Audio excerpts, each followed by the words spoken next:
dementia researcher with a blog and a rating. My first time as a peer reviewer. I recently carried out my first peer review of a research article.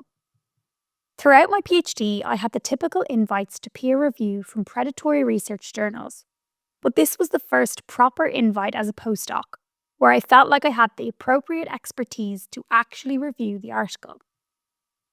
Despite my knowledge in the area, it was initially an intimidating experience, and I want to use this blog to reflect on the process and how I approached it. Peer review is the cornerstone of scientific research. As scientists, we hear that a lot.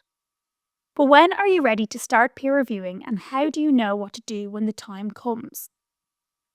I don't currently have many published first author articles, and so my name is not yet established in my field as a bona fide expert. But I was invited to peer review from a guest editor who knows more of my research through conference presentations and collaboration. This is how the article found its way to me. The first decision was whether to accept to do the review.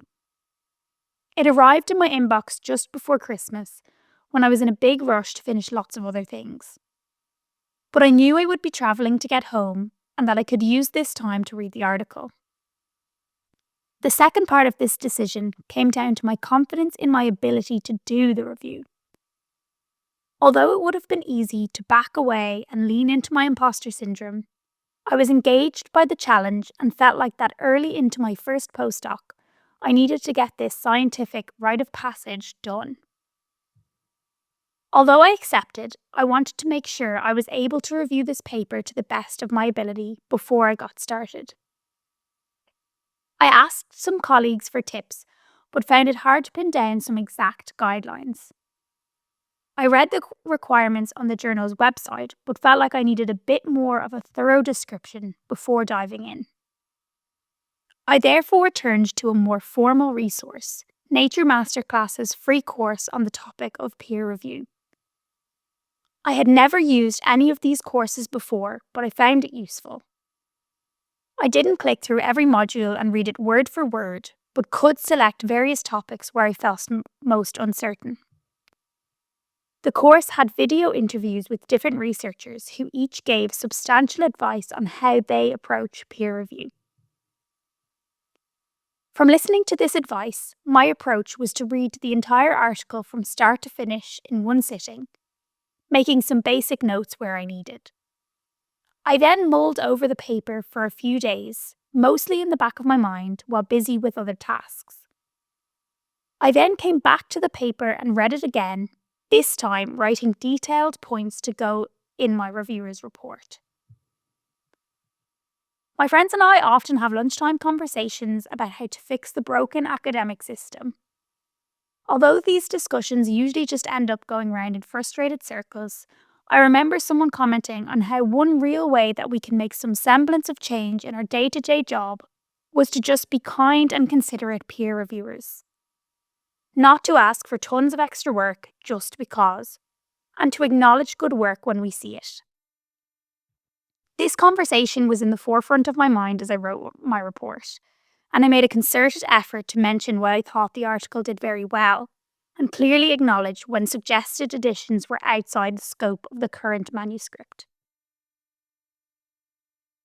The journal I was reviewing for just had a blank box for reviewers' comments, so I broke my list up into major and minor comments, with major focusing on broader scientific questions, and minor covering missing citations, requested rephrasing, and highlighting findings in large figures. On top of the comments, as is standard practice, I started my report with a summary of the work presented in the manuscript and a comment on the novelty of the study. Alongside the report, I was asked by the journal to comment on the quality of the manuscript, what percentile of all manuscripts I've read it fell into, and whether I would recommend to be published, and if so, with what level of correction.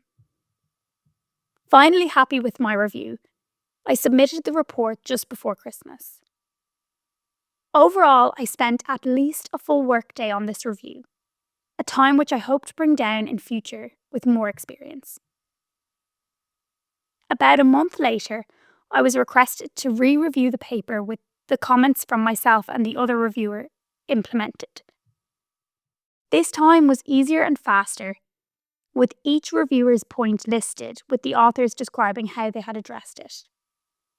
I was satisfied with how the authors had addressed my comments, and I was happy to see that the other reviewer and I had both brought up similar points. This certainly put me at ease, and I felt like I had done a good job. The second round of review only took about an hour to complete, and I was able to recommend to the journal that the article be published. Overall, I'm glad that I have officially peer-reviewed a manuscript, and it makes me feel a bit more like a real scientist for doing so. I learned about the process and got to have a look at some new and exciting science. For any early career researchers eager to get the experience of peer review, make sure to let supervisors know this, as they can recommend you or get you to help them peer review too. Thank you for listening. Join the Dementia Research bloggers and share your own views.